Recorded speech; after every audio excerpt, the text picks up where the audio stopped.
बहुत सावधानी से कथा सुनिएगा और अपने चित्त में उतारिए। शिव महापुराण की कथा जिसके घर में चल रही है, जिसके टीवियों पर चल रही है, जिसके फेसबुक यूट्यूब पर चल रही है, जिसके मोबाइलों में चल रही है, घर में भले 5 मिनट शिव महापुराण की कथा चले, पर प्रतिदिन अपने मोबाइल को चालू कर 5 मिनट शिव पुराण चालू कर छोड़ दिया। घर में टीवियों पर अगर कथा आए तो भले सुनो चाहे नहीं सुनो, 5-10 मिनट उस टीवी को चालू कर छोड़ा करो, जिससे वो शिव महापुराण के शब्द हमारे घर के वातावरण को शुद्ध करें। भगवान दौड़ दौड़ कर द्रौपदी के दरवाजे पर जाते हैं, बार बार जा रहे हैं, बार बार पहुंचे। तो एक दिन सत्यभामा जी के मन में आया और सत्यभामा जी ने रुक्मणी जी से कहा, जी एक बात समझ में नहीं आती कि ये कृष्ण दौड़ दौड़ कर आखिर कृष्ण के दरवाजे पर क्यों जा रहे हैं, दौड़ दौड़ कर द्रौपदी के दरवाजे पर क्यों जा रहे हैं, ये हमारे कन्हैया को हो क्या गया, ये क्यों दौड़ रहे हैं। तो रुक्मणी जी बोली कि भगवान कृष्ण की बहन है। तो बहन है तो जब देखो जब दौड़ के चले जाए, अरे तो बहन है तो चले जाए, उसमें क्या दिक्कत है। सत्यभामा जी ने कहा, मुझे तो लगता है ऐसा कोई बहन भाई का संबंध नहीं होता कि बताओ जरा सी दिन में दौड़ के द्रौपदी के घर भाग जाए। इस द्रौपदी को तो मुझे सुधारना पड़ेगा, सत्यभामा जी बोली। रुक्मणी बोली, काहे को फालतू की बात करती है, ऐसा क्यों बोल रही है कि सुधारना पड़ेगा, क्यों फालतू की चर्चा करती।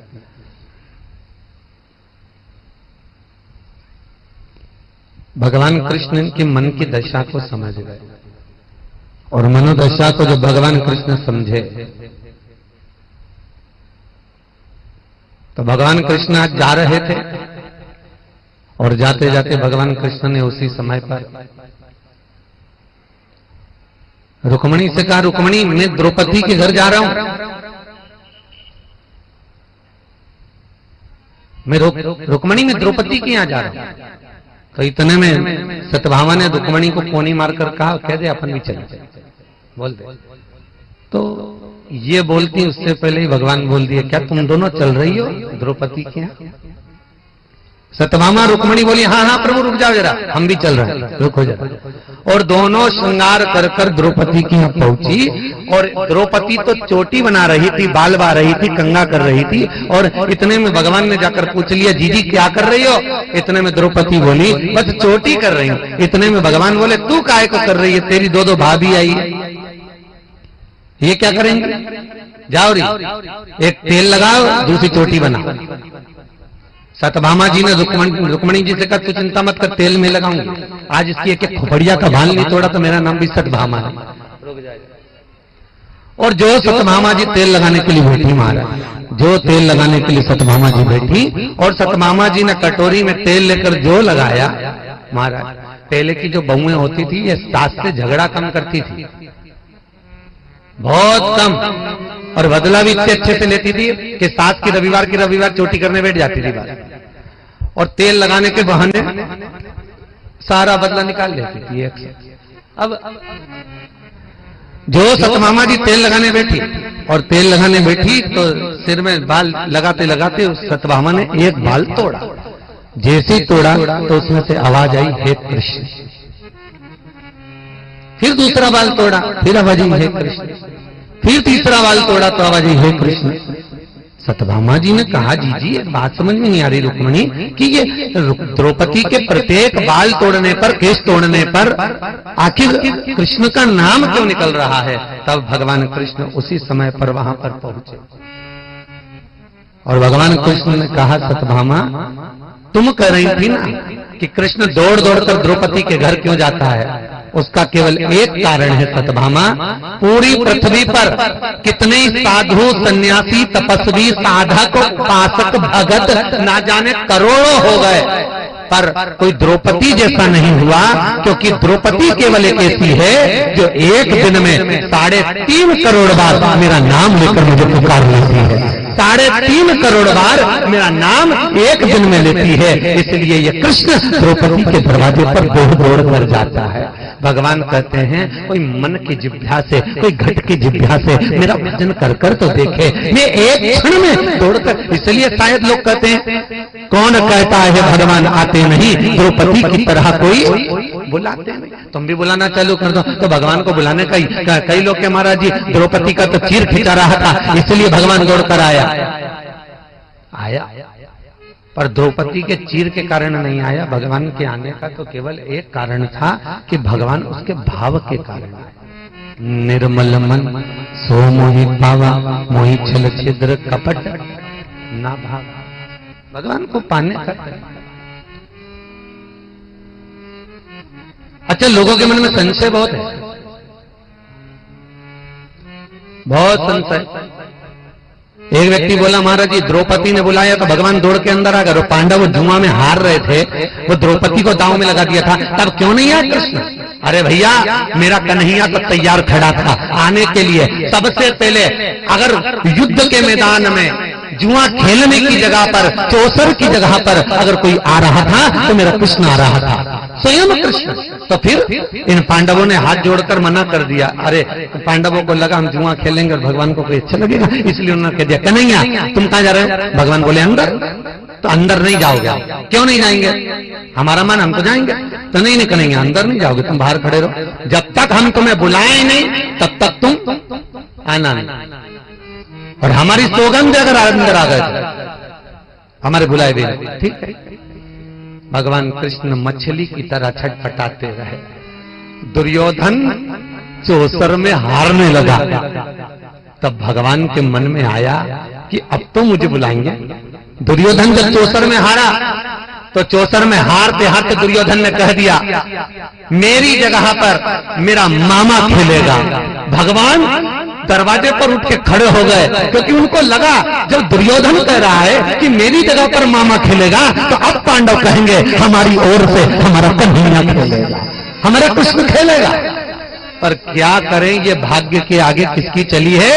उन्होंने मामा को बिठा दिया पर इन्होंने मुझे नहीं बुलाया। कृष्ण कहते हैं मैं छटपटाता रहा, ये हारते रहे, अंत समय में ये मुझे बुला नहीं पाए। और जब द्रौपदी का चीर खिंचाया तब गुरु द्रोणाचार्य ने कहा बेटा कोई भी तुझे नहीं बचा सकता, कोई भी तुझे नहीं बचाएगा। इस सभा में जितने बैठे हैं कोई बचाने वाला नहीं है, केवल एक जिस मंत्र को तूने लिया है उस मंत्र का जाप कर, वो तुझे बचाएगा। और द्रौपदी ने उस कन्हैया को बुलाया, कन्हैया दौड़कर आया। तो किसी भी समय, किसी भी घड़ी में, पर द्रौपदी जैसा गुरु भी होना चाहिए जो कह रहा है कि भगवान को बुला ले।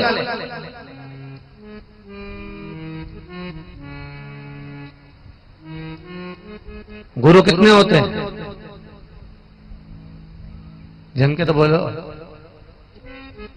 गुरु कितने होते हैं? 4, माता, पिता, शिक्षक, सदगुरु। पहले नंबर पर गुरु है मां, और अवस्था भी हमारी 4, बचपन, जवानी, अधेड़ी और बुढ़ापा। प्रथम गुरु है मां। मां बेटे को सतमार्ग पर चलना सिखाती है, मां बेटे को गलत मार्ग पर चलना सिखाती है। प्रथम गुरु है मां। अगर बच्चे को सत्य बोलना सिखा रही है तो मां,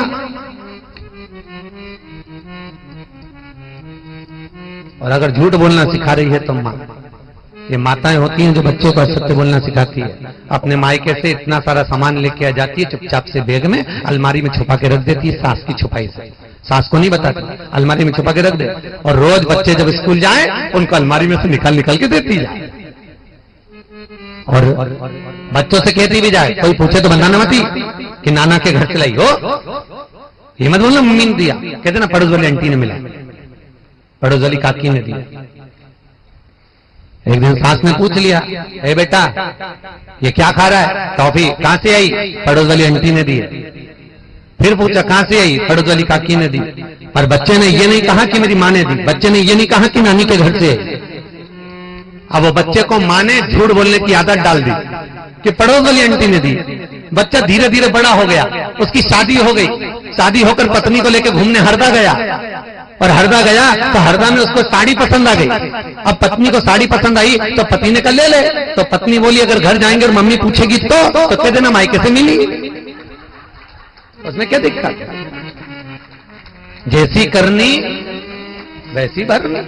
अब सास को मालूम है कि ये साड़ी ये हरदा गए थे जब लेकर आए, पर सास कुछ बोल नहीं सकती, क्योंकि सिखाया उसी ने था कि बोल देना पड़ोस वाली आंटी ने दी, तो उसने अपनी लुगाई के सिखा दिया, ले बोल दे कहीं जाए, बोल बोल तो।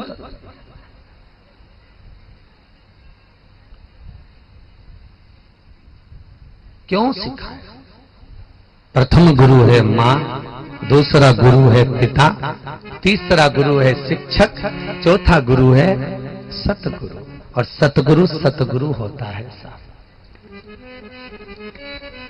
इसलिए बार बार शास्त्र कहता है, बार बार पानी पियो छान, गुरु करो ज्ञान, और बिना गुरु मंत्र के जीवन संभव नहीं है साहब, बिना गुरु। कथा सुनी होगी, तुलसीदास जी जब पैदा हुए थे तो ज्योतिष आचार्यों ने कह दिया था ये तुलसी को जो पालेगा, इस तुलसी को जो पालेगा वो मर जाएगा, भिगवाओ इसको। तुलसी दास को माता हुलसी ने चुनिया देवी को दे दिया, वो ले जाकर उसको कह दिया ये बच्चे को कोई मारे ना तो इसको दूर ले जा, दूर कोई मारे ना इसको, तो इसको लेकर चले गए और तुलसी को लेकर एक मेहमान के यहां भेज दिया गया, और मेहमान के यहां जिसके यहां तुलसी पल रहे थे वो मेहमान भी मर गया, फिर किसी ने पाला वो भी मर गया। अब लोग नफरत करने लगे तुलसी से, कोई रखता ही नहीं, कोई भोजन देता ही नहीं, बड़े दुखी थे, झूठी पत्तल उठाकर चाट कर अपना जीवन निकालते थे। किसी सदगुरु की शरण में तुलसी पहुंच गए, किसी गुरु की शरण। और महाराज गुरु बिन ज्ञान न उपजे, गुरु बिन संचय ना मिटे, गुरु बिन मुक्ति ना मिले, गुरु बिन भक्ति ना मिले। और जैसे ही तुलसी किसी गुरु की शरण में गए और गुरु ने नाम जाप करने का कह दिया, राम भजो राम भजो राम भजो, जो नाम जाप में लगाया कि वो तुलसी नहीं रहे, फिर वो तुलसी दास हो गए महाराज, भगवत भजन में लग गए, भगवत स्मरण में लग गए, फिर वो साधारण नहीं रहे, वो भगवत चित्त में भगवत स्मरण में लीन हो गए। गुरु समर्पण, बहुत ध्यान रखो, गुरु करना, और बहुत ध्यान रखने वाली बात है साहब, आज के जमाने में लोग गुरुजी करके गुरुजी को पकड़ के रखे। द्रौपदी का जब चीर खिंचा रहा था, रोती हुई द्रौपदी अपने पतियों से कहती है तुम मेरे पतियों साथ दे दो, तो कह दिया नहीं नहीं। रोती हुई धृतराष्ट्र के सामने गई, तुम मेरे काका ससुर हो, तुम साथ दे दो, काका ससुर कहते मेरे नेत्र नहीं है। गांधारी से कहा तो मेरी आंखों पर पट्टी बंदी है। सबसे कहने के बाद भीष्म पितामह के सामने गई तो पितामह से कहा पितामह कम से कम तुम तो साथ दे दो। भीष्म पितामह कहते हैं मैंने दुर्योधन के घर का अन्न खाया, जैसा खाया अन्न वैसा हो गया मन।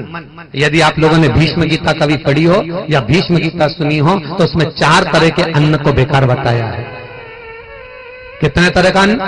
4 तरह का अन्न भीष्म पितामह की भीष्म गीता में बताया। पहले नंबर का अन्न, जिस भोजन की थाली को कोई लांग कर चले जाए वो नाली में पड़े हुए कीचड़ के बराबर होता है, ऐसा भोजन नहीं करना चाहिए। दूसरे नंबर का भोजन, जिस भोजन की थाली में ठोकर लग गई हो वो भ्रष्टा के बराबर होता है, गंदगी के बराबर। तीसरे नंबर का भोजन, जिस भोजन की थाली में बाल पड़ा हो, केश पड़ा हो, वो दरिद्रता प्रदान करता है। और चौथे नंबर का भोजन, अगर पति और पत्नी एक ही थाली में साथ बैठकर भोजन कर रहे हो तो वो मदिरा के बराबर होता है महाराज। ये 4 तरह का भोजन भीष्म गीता में गलत बताया है।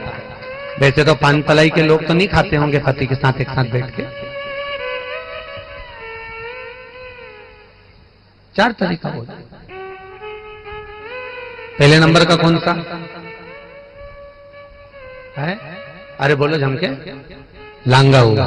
दूसरा झमके बोलो, ठोकर लगा हुआ। तीसरा जिसमें केश पड़ा हो, बाल पड़ा।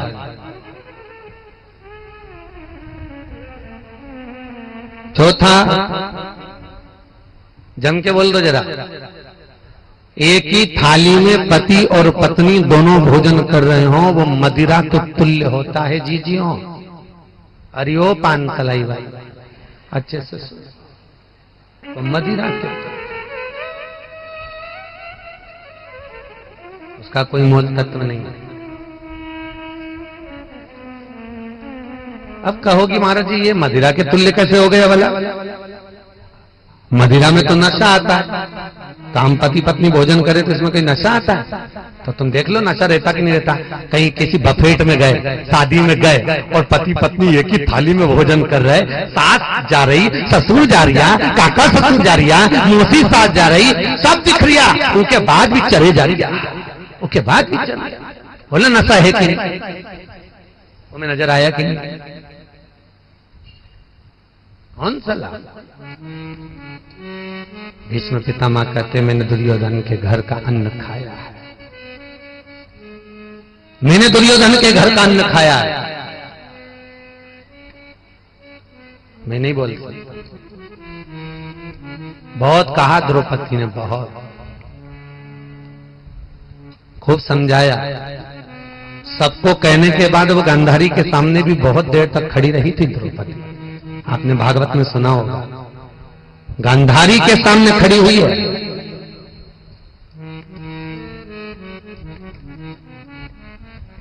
ये वही गांधारी है जिसने पूरा वंश मिटवा दिया। दुनिया की सबसे सुंदर नारी थी। कौन? अच्छी जम के बोलो जरा। गांधारी। बिल्कुल अच्छी दमदारी से बोलो, ऐसे धीमी आवाज में मत बोलो, न गुमशुदा तलाश केंद्र की तरह बैठो, चकाचक बैठकर बोलो। दुनिया की सबसे सुंदर नारी थी गांधारी, सबसे सुंदर। और गांधार नरेश ने इसका स्वयंवर रचाया। मेरी बेटी का स्वयंवर है, आइए। भीष्म पितामह को मालूम पड़ा कि गांधार ने अपनी बेटी का स्वयंवर रचाया है, तो उन्होंने पत्र लिखकर भेजा, आपकी बेटी। ओम श्री शिवाय। नमस्ते दर्शकों, आज की जो कथा है वो पंडित प्रदीप जी मिश्रा द्वारा जो है महाराष्ट्र में सुनाई जा रही है। जैसा कि आपको पता होगा, महाराष्ट्र के धुलिया में जो है कथा चल रही है। कथा के दौरान पंडित प्रदीप जी मिश्रा ने जो है बहुत ही अच्छा जो है प्रवचन दिया है, और साथ ही में जो है भगवान शिव और माता पार्वती के बारे में जो है वर्णन किया है। इसी के साथ में जो है उन्होंने जो है कथा के दौरान जो है और भी बहुत सारे उपाय भी बताए हैं, जो अगर आपने जो है कथा को ध्यान से नहीं सुना है, या फिर इस कथा को सुनने के बाद में अगर आप और भी जो है आगे आने वाली कथाओं को सुनना चाहते हैं, तो इसके लिए आपको कुछ नहीं करना है, केवल हमारे चैनल को सब्सक्राइब कर लेना है। सब्सक्राइब करने के बाद में जो है पास में आ रहे बेल आइकन को प्रेस कर देना, ताकि आपको समय पर जो है सूचनाएं मिलती रहे। इसी के साथ में मिलते हैं अगली कथा में, तब तक के लिए।